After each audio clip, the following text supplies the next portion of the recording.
उत्तर भारतातील उत्तर प्रदेशातील मुरादाबाद या ठिकाणचा एक व्यक्ती किंवा एक मुलगा हा ॲपलचा सीईओ झाला. सबीह खान. सबीह खान हा भारतीय आहे आणि त्याचा भारतीयांना खूप अभिमान आहे. परंतु खरंच आपण भारतीय म्हणून आपण त्याचा अभिमान बाळगायला पाहिजे का?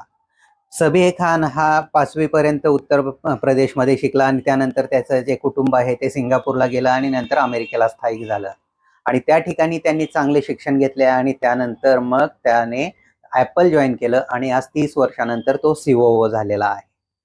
हा एक आंतरराष्ट्रीय स्तरावरचा जो काही एक व्यक्तिमत्व आहे आणि तो एक नॉलेजचा भाग आहे. त्याचा विचार केला तर तो एक भाग वेगळा आहे आणि भारतीय म्हणून आपण त्याला एक अभिमानाची बाब समजून घेणं वेगळं आहे. कारण भारतीय म्हणून भारतातील इतर मुलांना तशी आपण संधी, जसं अमेरिकन मुलांना शिक्षणाची संधी मिळते तशी भारतीय मुलांना मिळते का? आणि आजच्या कंडिशनमध्ये उत्तर प्रदेशमध्ये 5,000 शाळा बंद केल्या गेल्या आहेत आणि त्याच वेळेस सबीह खान याचं सीईओ म्हणून कौतुक करणं कितपत आपल्याला विरोधाभासी जाणवतं हे आपण विचारात घेणं फार गरजेचं आहे.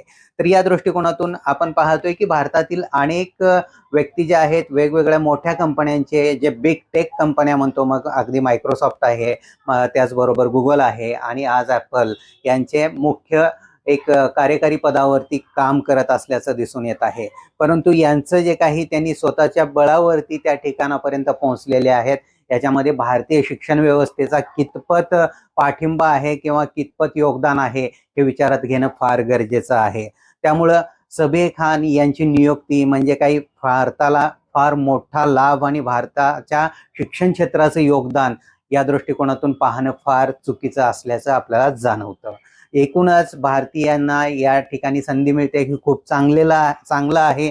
परंतु भारतातील शिक्षण व्यवस्था त्या पद्धतीनं सुधारणं ही गरजेचं आहे. 2014 नंतर आपण पाहतोय की उलट शिक्षण व्यवस्थेमध्ये आपण अडथळे आणतोय. आज अनेक शिक्षण व्यवस्थेमधील ज्या शिष्यवृत्त्या घेऊन मुलं पुढे जात आहेत, त्या शिष्यवृत्त्या बंद केल्या जात आहेत. त्याच्यावरचा खर्च कमी केला जातोय आणि याच वेळेस आपण पाहतोय की जगातील हे जे काही मोठे बिग टेक कंपन्या आहेत त्यांचे सीईओ वगैरे आपले भारतीय आहेत म्हणून आपण अगदी कौतुक करतोय. हा पूर्णपणे विरोधाभास असल्याचं जाणवतं.